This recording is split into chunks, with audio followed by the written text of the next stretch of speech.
Hey everybody, my name is Corey, and I thought that this was a very good time for me to record this video because if you're like me, I like having a washing machine that works and not a washing machine that's broke.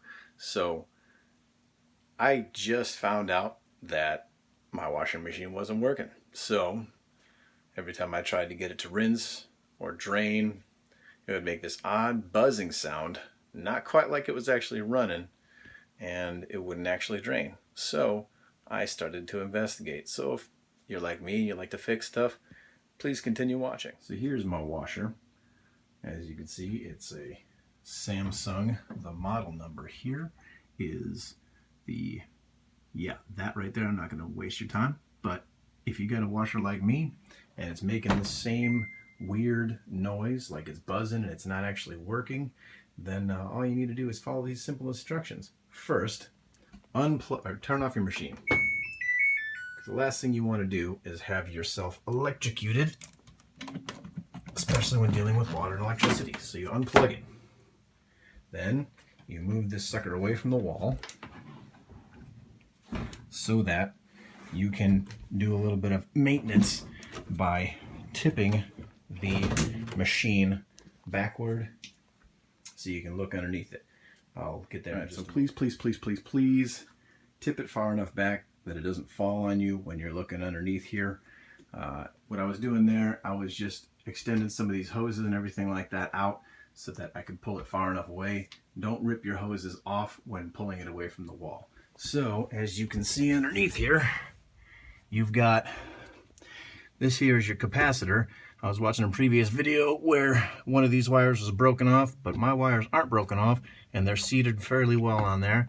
This belt is still on there 100%, nothing's broken.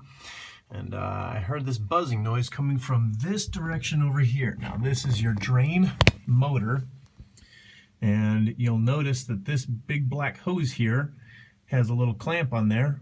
What you're going to want to do is completely drain out your entire washer drum before you take that off.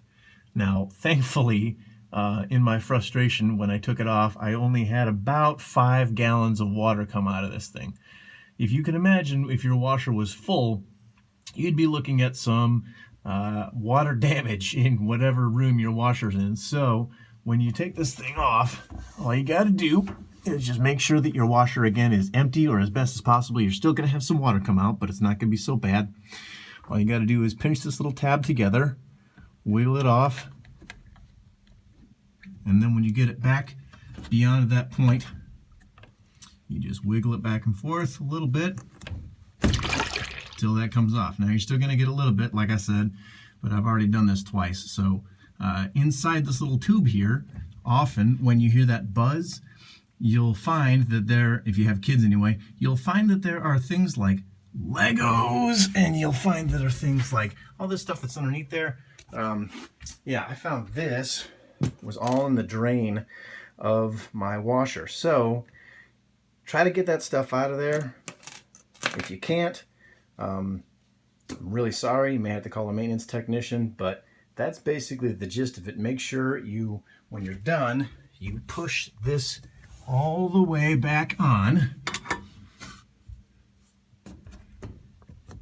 until you get it back to the point where it was. So until it comes all the way seated against that elbow back here.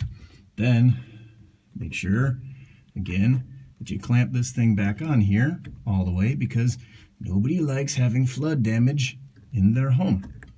So once you get that all seated back on here, it's kind of difficult to do with one hand while I'm holding a camera, but once you get that seated back on there and you've cleared out the blockage, start your washer on a spin cycle and see if your washer will drain. If it does, awesome, you have fixed your problem.